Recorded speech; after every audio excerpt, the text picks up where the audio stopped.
Fourth semester DSC 1 and 2 যাদের sociology রয়েছে সেই সকল প্রিয় ছাত্রছাত্রীর উদ্দেশ্যে বলছি, তোমাদের এর আগে যে ক্লাস নিয়েছিলাম, যে সোশ্যাল প্রবলেম ইন ইন্ডিয়া, যে টপিকগুলো আমি আলোচনা করেছিলাম, যে দারিদ্রতা কী, দারিদ্রতার কারণগুলো কী, সেগুলো কিন্তু তোমরা নিশ্চয়ই ভিডিও লেকচারটি শুনেছ। তো আশা করি তোমরা প্রত্যেকেই শুনেছ এবং তোমাদের কোনো বুঝতে হয়তো সমস্যা হয়নি।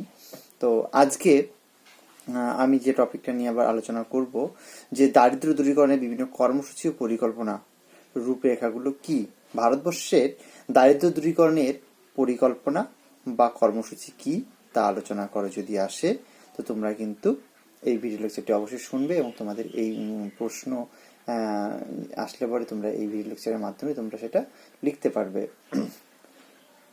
ভারতবর্ষে যতদিন পর্যন্ত ব্রিটিশ রাজত্ব ছিল, অর্থাৎ ব্রিটিশরা ভারতবর্ষে কত 200 বছর রাজত্ব করেছিল প্রায়, ততদিন তারা ভারতে দারিদ্র মোচন নিয়ে খুব বেশি একটা চিন্তা ভাবনা করেননি। অর্থাৎ ব্রিটিশরা কিন্তু ভারতবর্ষে এসেছিল তাদের বাণিজ্য করতে করতেই ব্রিটিশরা ভারতকে শাসন করে 200 বছর। কিন্তু সেই সময় ভারতের দারিদ্রতা মোচনের ব্যাপারে তারা তেমন কোনো মাথা ঘামাননি। স্বাধীনতার পর স্বাধীন ভারত সরকার এ নিয়ে বেশ কিছু কর্মসূচি ও পরিকল্পনা গ্রহণ করেন। অর্থাৎ 1947 সালে 15ই অগাস্ট এর পরবর্তী সময় থেকে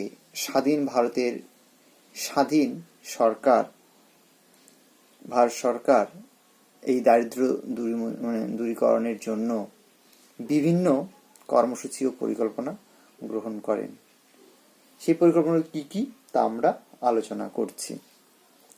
প্রথম পয়েন্ট, পঞ্চবার্ষিকী পরিকল্পনা, অর্থাৎ দ্য 5 years প্ল্যান।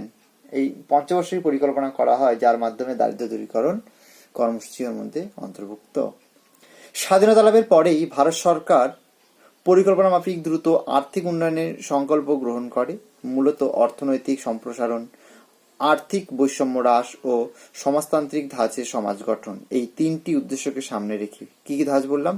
অর্থনৈতিক সম্প্রসারণ, অর্থনৈতিক বৈষম্য হ্রাস এবং সমাজতান্ত্রিক ধাঁচে সমাজ গঠন, এই তিনটি উদ্দেশ্যকে সামনে রেখে 1948 সালে শিল্পনীতি ঘোষিত হয়, যাতে একটি জাতীয় পরিকল্পনা কমিশন গঠন করার কথা ছিল বা কথা বলা হয়। 1950 সালে স্বাধীন ভারতের প্রথম প্রধানমন্ত্রী জওহরলাল নেহরুর সভাপতিত্বে পরিকল্পনা কমিশন গঠিত হয়। 1951 সালে প্রথম পঞ্চবার্ষিকী পরিকল্পনায় খসড়া প্রকাশিত হয় এবং ওই বৎসরেই এপ্রিল মাসের 1 তারিখ থেকে পরিকল্পনার যাত্রা শুরু হয়। অর্থাৎ পঞ্চবার্ষিকী পরিকল্পনায় স্বাধীন ভারতের প্রথম প্রধানমন্ত্রী জওহরলাল নেহরুর সভাপতিত্বে এই পরিকল্পনা কমিশন গঠিত হয়, আর 1950 সালে যেটা গঠিত হয়, এবং 1951 সালে প্রথম পঞ্চবার্ষিকী পরিকল্পনায় খসড়া প্রকাশিত হয় এবং ওই বছর এপ্রিল মাসের 1 তারিখ থেকে পরিকল্পনার যাত্রা শুরু হয়। অর্থাৎ প্রথম 1 এপ্রিল থেকেই এর যাত্রা শুরু হয়। প্রথম পঞ্চবার্ষিকী পরিকল্পনা 1951 থেকে 1956 কি কি গ্রহণ করা হয়েছে? এই পরিকল্পনার মুখ্য উদ্দেশ্য ছিল যুদ্ধ ও দেশভাগের ফলে যে অর্থনৈতিক দিক থেকে অসমতার সৃষ্টি হয়েছিল তা দূর করা এবং উন্নয়নমূলক কর্মপদ্ধতি দ্বারা জীবনযাত্রা মানোন্নয়ন ও বৈচিত্র্যময় জীবনযাপনের সুযোগ প্রদান করা। এছাড়াও মুদ্রাস্ফীতির চাপ প্রতিহতকরণ, অর্থনৈতিক স্থায়ী মূলধন যথা রাস্তাঘাট, জলবিদ্যুৎ প্রকল্প নির্মাণ প্রভৃতি ছিল এই পরিকল্পনার অন্যান্য উদ্দেশ্যসমূহের মধ্যে অন্যতম। এই পরিকল্পনায় সরকারি ক্ষেত্রে ব্যয় বরাদ্দের পরিমাণ প্রথমে 2069 কোটি টাকা ধরা হলেও তা পরে বাড়িয়ে 2069 কোটি টাকা ধরা হলেও পরে তা বাড়িয়ে 2365 কোটি টাকা করা হয়। 1956 সালে মার্চ মাসে এই পরিকল্পনার কাজ শেষ হয়। এতে সরকারের ক্ষেত্রে খরচ হয় 1960 কোটি টাকা।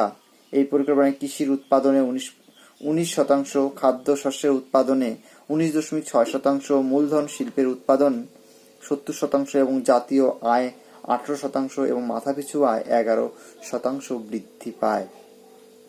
দ্বিতীয় পঞ্চবার্ষিকী পরিকল্পনা 1956 থেকে 1961। এই পরিকল্পনার মূল উদ্দেশ্য ছিল জাতীয় আয়ের 25% বৃদ্ধি, দ্রুত শিল্পায়ন, কর্মসংস্থানের সুযোগ বৃদ্ধি, আয় সম্পদ বন্টনে অসাম্য কমিয়ে ফেলা। এই পরিকল্পনায় কৃষিজ উৎপাদন 28% ও খাদ্যশস্যের উৎপাদন 25% বৃদ্ধির লক্ষ্যমাত্রায় স্থিরীকৃত হয়। এছাড়াও জাতীয় আয় 18% থেকে 25% এবং মাথাপিছু আয় 11% থেকে 18% বৃদ্ধির লক্ষ্যমাত্রা ধার্য করা হয়। এই পরিকল্পনায় সরকারি ক্ষেত্রে মোট ব্যয় বরাদ্দ হয় বা ধার্য করা হয় 4,800 কোটি টাকা। 1961 সালে এই পরিকল্পনার কাজ শেষ হয়। সরকারি ক্ষেত্রে মোট ব্যয় হয় 4,762 কোটি টাকা। জাতীয় আয় 18% থেকে 20% বৃদ্ধি পায়, দ্রব্যমূল্য 30% বৃদ্ধি পায়। এই পরিকল্পনার ফল খুব বেশি সন্তোষজনক ছিল না।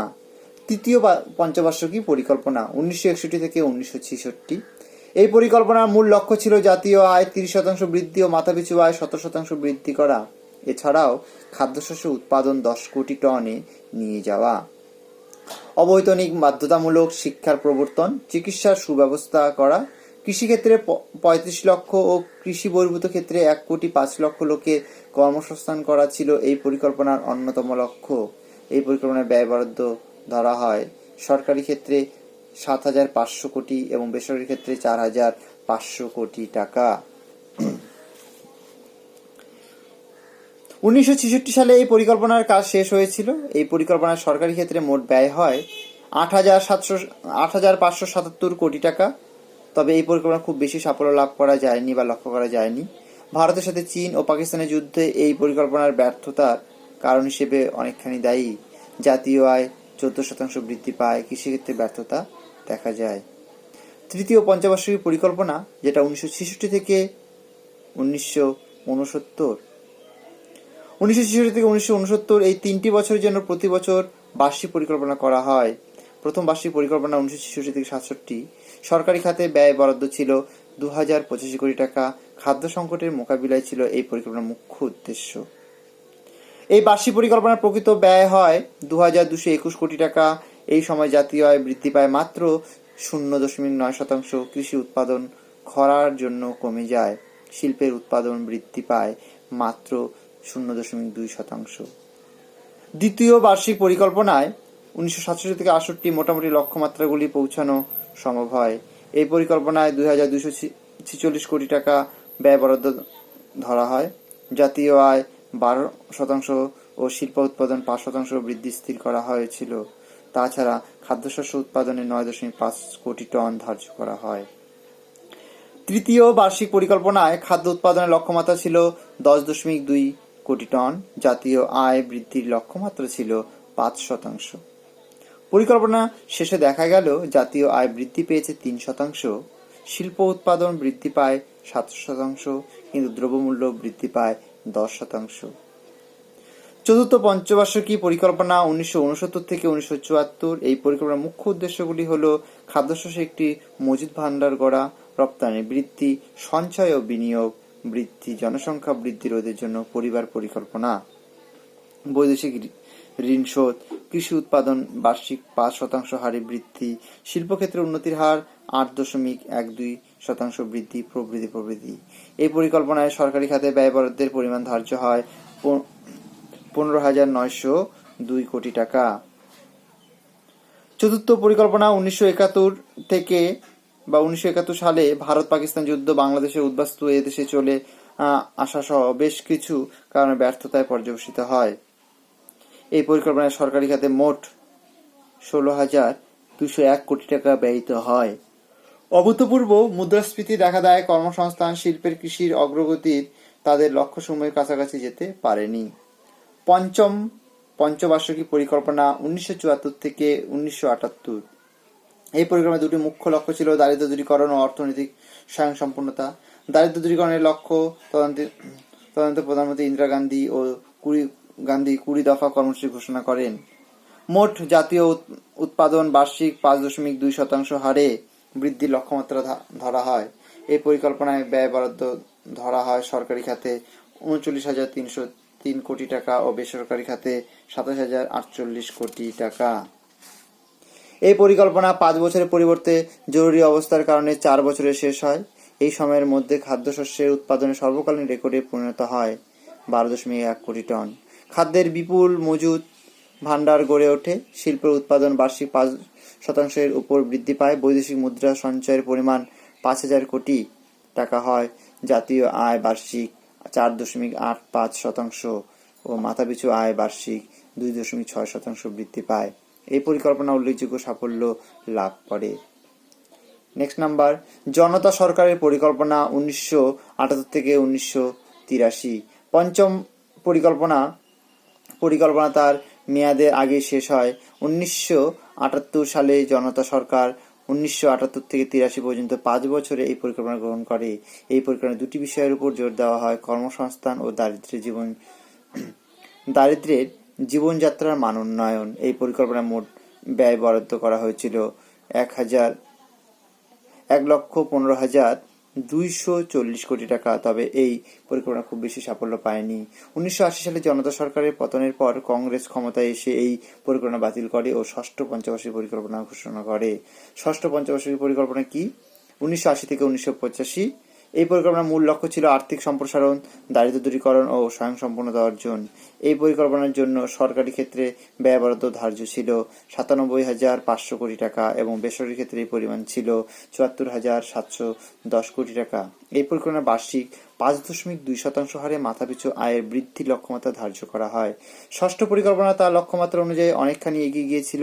আভ্যন্তরীণ উৎপাদন বৃদ্ধির গড় হার ছিল 5%। বিদ্যুৎ, খনিজ তেল উৎপাদনের লক্ষ্যমাত্রা অনুযায়ী হয়েছিল। সপ্তম পঞ্চবার্ষিক পরিকল্পনা 1985 থেকে 90। এই পরিকল্পনায় প্রস্তুতিপত্র 1984 সালের আগস্ট মাসে প্রকাশিত হয়। এর মুখ্য লক্ষ্যগুলি ছিল স্বয়ংসম্পূর্ণতা, উৎপাদনশীলতা, অর্থনৈতিক সম্প্রসারণ, সামাজিক ন্যায় প্রতিষ্ঠা প্রভৃতি। এই পরিকল্পনা মোট ব্যয় বরাদ্দ ধার্য করা হয় 3,20,000 কোটি টাকা, যার মধ্যে সরকারি খাতে ব্যয়ের পরিমাণ 1,80,000 কোটি টাকা। এই পরিকল্পনায় 12টি অবলম্বনীয় নীতির কথা বলা হয়। এই পরিকল্পনা তার লক্ষ্যমাত্রা অনুযায়ী খুব বেশি সাফল্যমণ্ডিত হতে পারেনি। কৃষিক্ষেত্রে বার্ষিক উৎপাদন বৃদ্ধির হার ছিল 3.6%। শিল্পক্ষেত্রে সন্তোষজনক সাফল্য পাওয়া যায়। বার্ষিক বৃদ্ধির হার ছিল 8%। বিদ্যুৎ উৎপাদনের বার্ষিক হার ছিল 9.5%। অষ্টম পঞ্চবার্ষিকী পরিকল্পনা 1992 থেকে 1997। কেন্দ্রে নানা সরকারের উত্থান পতনের ফলে অষ্টম পঞ্চবার্ষিক পরিকল্পনার কাজ শুরু হতে দেরি হয়। প্রথমে এর সময়সীমা 1990 থেকে 95 ধরা হলেও পরে সংশোধিত সময়সীমা ধরা হয় 1992 থেকে 1997। এই পরিকল্পনায় সরকারের খাতে ব্যয় বরাদ্দ ধরা হয় 3,72,000 কোটি টাকা। জাতীয় আয় বৃদ্ধি লক্ষ্যমাত্রা ধার্য করা হয় 5.6%। এছাড়াও গ্রামীণ উন্নয়ন, বেসরকারি ক্ষেত্রসমূহের অধিক কর্মসংস্থান প্রভৃতির উপর বিশেষ গুরুত্ব আরোপ করা হয়। এছাড়াও কৃষিক্ষেত্রে বৃদ্ধির হার 5% ও শিল্পক্ষেত্রে বৃদ্ধির হার 7.5% হিসেবে লক্ষ্যমাত্রা ধার্য করা হয়। কিন্তু এই পরিকল্পনা বহু ক্ষেত্রে তার নির্ধারিত লক্ষ্যে পৌঁছতে ব্যর্থ হয়ে পড়েছিল। নবম পঞ্চবার্ষিকী পরিকল্পনা 1997 থেকে 2002। 1997 সালে মে মাসে এই পরিকল্পনার সময়সীমা শুরু হয়। এই পরিকল্পনার মুখ্য লক্ষ্যগুলি ছিল কৃষিতে অধিক গুরুত্ব প্রদান, মুদ্রাস্ফীতি নিয়ন্ত্রণ, জনসংখ্যা বৃদ্ধি নিয়ন্ত্রণ, অনগ্রসর জনসমাজের উন্নতি সাধন, পঞ্চায়েতি রাজের সুপ্রতিষ্ঠা প্রভৃতি। এই পঞ্চবার্ষিক পরিকল্পনার সাথে সাথে 1999 থেকে 2000 সালে একটি কেন্দ্রীয় পরিকল্পনা গৃহীত হয়। এতে গ্রামীণ কর্ম উদ্যোগ ও দারিদ্র্য দূরীকরণের লক্ষ্যে 6,900 কোটি টাকা বরাদ্দ হয়। গ্রামীণ পরিবারগুলি গৃহ নির্মাণের জন্য 13 লক্ষ বাড়ি ইন্দিরা আবাস যোজনা তৈরি কর্মসূচি গৃহীত হয়। এছাড়াও এই কেন্দ্রীয় পরিকল্পনা 51.89 লক্ষ বয়স্ক মানুষকে পেনশন প্রকল্পের আওতায় আনা হয়। এই পরিকল্পনা মোটামুটিভাবে সফল হয়েছিল। দশম পঞ্চবার্ষিক পরিকল্পনা 2002 থেকে 2007। 2002 সালের 31শে মার্চ নবম পঞ্চবার্ষিক পরিকল্পনা শেষ হয়। এরপর শুরু হয় দশম পঞ্চবার্ষিক পরিকল্পনা। এই পরিকল্পনায় যেসব বিষয়ের উপর অধিক গুরুত্ব প্রদান করা হয়েছিল সেগুলো হলো সমস্ত গ্রামে উপযুক্ত পানীয় জল সরবরাহ, শিশু মৃত্যুর হার কমানো, দেশের উন্নয়নে বেসরকারি সংস্থাগুলির গুরুত্ব প্রদান, বিলগ্নীকরণ, সরকারি আয় ব্যয় সমতা বিধান প্রভৃতি। এই পরিকল্পনায় জাতীয় আয় বৃদ্ধির হার ধরা হয় 8%। দারিদ্র্যের হার 2007 সালের মধ্যে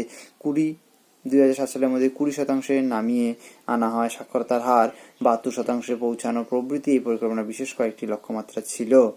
একাদশ পঞ্চবার্ষিক পরিকল্পনা 2007 থেকে 2012।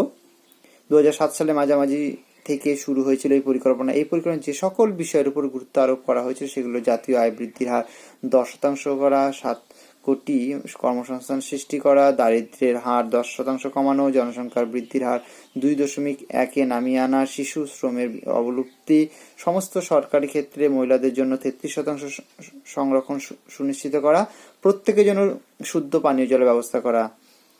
রাষ্ট্রীয়করণ নেক্সট, সেটা অর্থনৈতিক বৃদ্ধির লক্ষ্যে 1969 সালে জুলাই মাসে ইন্দিরা গান্ধী যখন ভারতের প্রধানমন্ত্রী তখন রাষ্ট্রীয়করণের নীতি অনুষ্ঠিত হয়। প্রথমে 14টি বড় বড় ব্যাংকে ও পরে 1972-এ আস্তে আস্তে কয়লা খনি, বৃহদায়তন লৌহ ইস্পাত কোম্পানি প্রভৃতিকে রাষ্ট্রীয়করণ করা হয়। ব্যাংক রাষ্ট্রীয়করণের ফলে উদ্দেশ্য ছিল জনসমাজের দুর্বলতা অংশকে ঋণ সুবিধা প্রদান করা। বিভিন্ন ব্যাংকের এই কাজে অগ্রগতি বেশ সন্তোষজনক হয়, তবে অনেক ক্ষেত্রে কর্মসূচি ব্যর্থতার চোখেও পড়ে। অনেক ক্ষেত্রে ব্যাংকগুলি সত্যিকারী গরিব মানুষকে ঋণ না দিয়ে রাজনৈতিক সামাজিকভাবে প্রভাবশালী ব্যক্তিকে ঋণ প্রদান করে। তাছাড়া বৃহৎ ক্ষেত্রে ঋণের টাকা পুনরুদ্ধার হয়নি। সামরিকভাবে ঋণ পরিশোধের প্রবণতা কমে যাওয়ায় দেশে অর্থনৈতিক অনেকখানি ক্ষতিগ্রস্ত হয়ে যায়। এছাড়াও দারিদ্র্য দূরীকরণ তথা সামগ্রিক উন্নয়নের জন্য বহু প্রকল্প ঘোষিত হয়। এই বিষয়গুলিকে কয়েকটি শ্রেণীতে ভাগ করে আলোচনা করা যেতে পারে। 1. গ্রামীণ উন্নয়ন কর্মসূচি, যেটা CDP কমিউনিটি ডেভেলপমেন্ট প্রোগ্রাম যেটা বলা হয়, যেটা শুরু হয় 1952 সালে। উদ্দেশ্য ছিল গ্রামাঞ্চলের লোকজনকে সাথে নিয়ে এই সামগ্রিক উন্নয়ন, গ্রাম উন্নয়ন হবে। গ্রামীণ বিদ্যুতায়ন অবস্থা, রুরাল ইলেকট্রিফিকেশন কর্পোরেশন, এটি স্থাপিত হয় 1969 সালে। উদ্দেশ্য গ্রামীণ এলাকায় বিদ্যুৎ সংযোগ করা। ARWSP 1972-73 সালে এটি গ্রহণ করা হয়। এই উদ্দেশ্য গ্রামাঞ্চলে বিশুদ্ধ পানীয় জলের ব্যবস্থা করা। এটা হচ্ছে ওয়াটার সাপ্লাই প্রোগ্রাম, যেটা রুরাল এরিয়ায় এটা কিন্তু করা হয়। নেক্সট যেটা আছে CSRE, এটি 1972-73 সালে গ্রামীণ কর্মসংস্থান সুনিশ্চিত করে লক্ষ্য করা হয়। এবং national rural employment programme NREP 1977 সালে 1 এপ্রিলে এটি চালু হয়। তখন এর নাম ছিল কাজের বিনিময়ে খাদ্য প্রকল্প। পরে 1980 সালে ইন্দিরা গান্ধী পুনরায় ক্ষমতায় এসে এর নাম পরিবর্তন করে NREP করা হয়।